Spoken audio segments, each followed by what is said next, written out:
Hello friends, இன்றைக்கி நம்ம வீட்டிலையே மணக்க சாம்பார் பொடி எப்படி செய்யலான்றதாங்க பார்க்க போகிறோம். நம்ம கடைகளில் எப்படி தான் வெரைட்டியாக சாம்பார் பொடி வாங்கி யூஸ் பண்ணாலும் நம்ம வீட்டில் செய்யக்கூடிய அந்த சாம்பார் பொடிக்கு இணையாகாதுங்க. கடைகளில் இந்த மசாலா கெட்டு போகாமல் இருக்கிறதுக்காக வேண்டி பலதரப்பட்ட ப்ரிசர்வேட்டிவ்ஸ் யூஸ் பண்ணுவாங்க. ஆனால் நம்ம இங்கே எந்த ப்ரிசர்வேட்டிவ்ஸ் எதுவுமே யூஸ் பண்ணாமல் பர்ஃபெக்டான ஒரு சாம்பார் பவுடர் எப்படி செய்யலான்றதை நம்ம பார்க்க போகிறோம். நாம் இப்போ செய்ய போகிற இந்த சாம்பார் பொடி பல நாட்களுக்கு கெட்டு போகாது. வாங்க இதை எப்படி செய்யலான்றதை பார்த்துடலாம். ஃபஸ்ட் இதுக்கு என்னென்ன இன்க்ரீடியன்ட்ஸ் தேவைன்றதை பார்த்துடலாம். துவரம் பருப்பு 20 கிராம், இந்த டீஸ்பூனுக்கு ஒரு 4 டீஸ்பூன் எடுத்துக்கோங்க. 20 கிராம் கடலைப்பருப்பு, 20 கிராம் உளுந்தப்பருப்பு, 20 கிராம் அரிசி,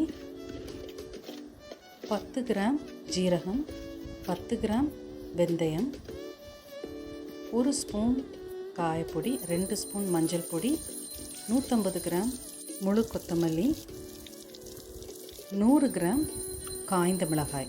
இது எல்லாத்தையுமே எடுத்து நம்ம தனித்தனியாக வறுத்து எடுத்துக்க போகிறோம்.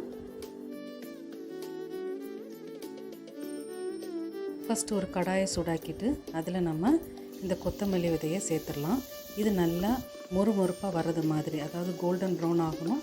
அதே நேரத்தில் கொஞ்சம் க்ரன்ச்சியாக வர மாதிரி வறுத்து எடுத்துக்கோங்க. அதை தனியாக ஒரு பிளேட்டில் எடுத்துக்கலாம். இப்போ நம்ம காய்ந்த மிளகாயும் வறுத்து எடுத்துக்கலாம். இது கொஞ்சம் கிறிஸ்பி ஆகணும், மொறுமொறுப்பாகணும். அதை மாதிரி கருத்துறக்கூடாது. இதையும் தனியாக ட்ரான்ஸ்ஃபர் பண்ணிக்கோங்க. அடுத்ததாக நம்ம கடலைப்பருப்பு இதையும் வறுத்து எடுத்துக்கலாம். இது நல்லா பொன்னிறமாக வரணும், கொஞ்சம் நல்ல மணம் வரும். இந்த மாதிரி மணம் வந்தோன்னே அதையும் தனியாக எடுத்துக்கோங்க.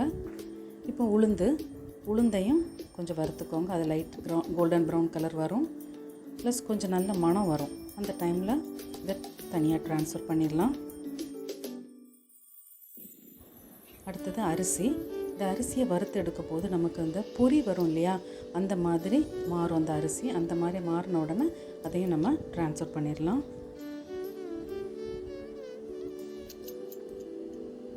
அடுத்தது துவரம்பருப்பு. இதுவும் நல்ல மணம் வரும், பொன்னிறமாகிறது வரைக்கும். இப்போவும் இதையும் வறுத்து எடுத்துக்கலாம். அடுத்தது ஜீரகத்தையும் நல்லா வறுத்துக்கோங்க. இது நல்லா கிறிஸ்பி ஆகிறது வரைக்கும் வறுத்து எடுத்துட்டு அதையும் தனியாக இதில் ட்ரான்ஸ்ஃபர் பண்ணிடுங்க. அடுத்தது வெந்தயத்தை ஆட் பண்ணிவிட்டு இதையும் நல்லா வறுத்துக்கோங்க. இது பொன்னிறமாகணும். இது பொன்னிறமான உடனே இதுக்கு கூடவே நம்ம இந்த காயப்பொடியையும் மஞ்சள் பொடியையும் சேர்த்துடலாம். காயப்பொடி மஞ்சள் பொடி சேர்த்த உடனே அடுப்பு ஆஃப் பண்ணிடுங்க. மஞ்சளும் காயப்பொடியும் கரிஞ்சிடக்கூடாது. அதனால் உடனேயே அடுப்பிலேருந்து ட்ரான்ஸ்ஃபர் பண்ணிடுங்க அந்த பிளேட்டுக்கு.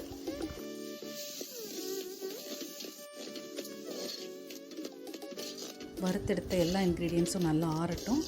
இது நல்லா ஆறின உடனே நம்ம ஒரு மிக்ஸி ஜாரில் போட்டு நல்லா அரைச்சி எடுத்துக்க வேண்டியதான். அவ்வளோதாங்க, நம்மளுடைய நல்ல மணமான சாம்பார் பொடி ரெடி ஆயாச்சு. இந்த சாம்பார் பொடி நீங்கள் சாம்பார் செய்யும்போது ஆட் பண்ணிக்கலாம். ஒரு ஃபுல் ஸ்பூன் ஆட் பண்ணிக்கோங்க. காய்கறியெல்லாம் வெந்த உடனே இந்த ஒரு ஃபுல் ஸ்பூன் சாம்பார் பொடி, அப்புறம் மீதி தேவையான புளித்தண்ணி, பருப்பு, இது எல்லாத்தையுமே ஆட் பண்ணி நார்மல் நம்ம சாம்பார் எப்படி செய்வோமோ அதே மாதிரி செஞ்சிட வேண்டியதான். ஃபைனலாக கொத்தமல்லி இலை தூவிட்டு தாளித்து அது இறக்கிற வேண்டியதான். அவ்வளோதாங்க, நம்மளோட மணமான சாம்பாரும் ரெடி ஆயாச்சு. இதே மாதிரி நீங்களும் ட்ரை பண்ணி பாருங்கள். உங்களுக்கு இந்த சாம்பார் பொடி ரொம்ப பிடிச்சதுன்னா கண்டிப்பாக உங்களோட நண்பர்களுக்கும் ஷேர் பண்ணுங்கள். இதை பல நாட்களுக்கு நம்ம ஸ்டோர் பண்ணி வச்சுக்கலாம். ஒரு ட்ரை கண்டெய்னரில் இதை ஸ்டோர் பண்ணி வச்சுக்கோங்க. பிடிச்சிருந்ததுன்னா கண்டிப்பாக உங்களோட மேன்மையான கருத்துக்களை கமெண்ட் செக்ஷனில் ஷேர் பண்ணுங்கள். மறக்காமல் சப்ஸ்கிரைப் பண்ணுங்கள். Healthy cooking, healthy eating. Thanks for வாட்சிங்.